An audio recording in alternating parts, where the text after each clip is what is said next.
Halo, salam untuk kita semua. Kami dari kelompok 5 Sistem Operasi akan menjelaskan tentang manajemen perangkat input-output. Sebelumnya, kami akan memperkenalkan diri dulu. Saya Edward Angustria selaku moderator dan bersama 4 teman saya, yaitu Ricardo Anggara, Calvin Kurniawan, Daniel Wijaya, dan Ricky Yohanes. Teman-teman saya akan bertugas sebagai presentator. Dan mari kita lanjutkan. Oke, saya Daniel Wijaya akan menjelaskan tentang manajemen perangkat I/O.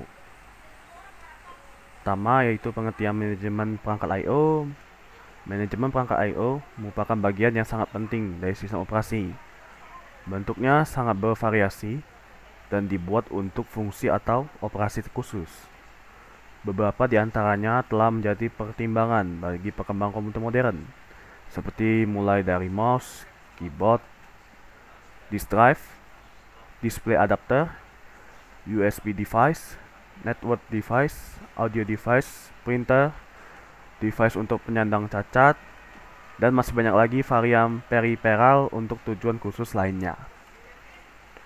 Manajemen perangkat I/O mempunyai fungsi, di antara yang pertama, mengirim perintah ke perangkat I/O agar menyediakan layanan.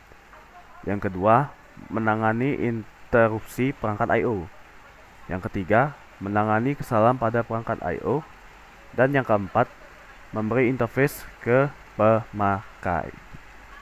Baiklah, saya Ricardo Anggara dari kelompok 5 akan menjelaskan subsistem input atau output haruslah mempertimbangkan dua faktor terlebih dahulu.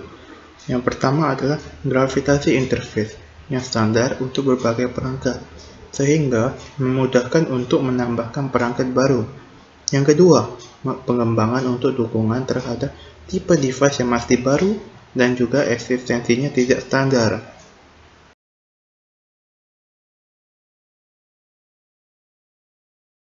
Terima kasih atas kesempatannya. Baiklah, kali ini saya akan menjelaskan tentang efisiensi. Pengertian dari efisiensi merupakan aspek paling penting dalam operasi input atau output, karena jika hal ini tidak terpenuhi, maka akan menimbulkan bottleneck pada sistem komputer atau komputasi. Apa itu bottleneck? Bottleneck bila diartikan secara bebas adalah leher botol. Namun dalam dunia teknik, istilah tersebut memiliki arti tersendiri, yaitu pencipitan jalur. Hal tersebut dianalogikan sebagai leher botol.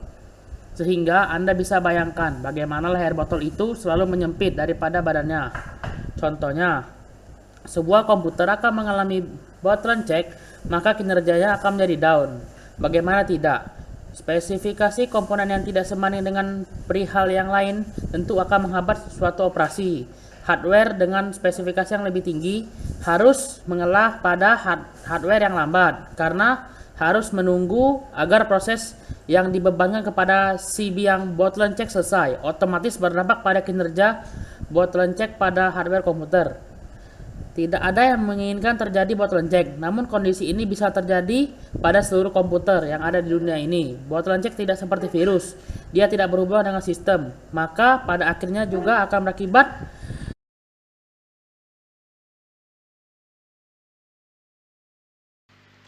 Halo, saya Ricky Yohanes. Saya ingin membahas tentang perancangan perangkat I/O. Yang kedua, yaitu generalitas, atau bisa disebut juga device independence. Selain berkaitan dengan simplisitas dan bebas dari kesalahan, diharapkan juga menangani semua gerak peralatan secara beragam. Pernyataan ini diambil dari pengamatan terhadap proses perangkat I/O dan cara sistem operasi mengelola peralatan-peralatan dan operasi-operasi I/O. Perangkat lunak diorganisasikan sebagai satu baris lapisan atau layer. Beberapa lapisan bawah bertanggung jawab sebagai buffer atau menjembatani komunikasi terhadap hardware. Sedangkan beberapa lapis atas bertanggung jawab sebagai buffer atau menjembatani komunikasi terhadap user, seperti memberikan interface yang menarik dan user friendly. Kebalikan dari device independent merupakan perangkat keras komputer yang dapat diintegrasikan ke dalam komputer tanpa menggunakan software pendukung atau driver dan dapat langsung dijalankan dalam sistem operasi komputer plug and play. Contoh, prosesor, RAM, hard disk, dan CD atau DVD ROM. Sekian penjelasan saya dari generalitas. Terima kasih karena telah menonton video presentasi kami. Semoga hari kalian menyenangkan.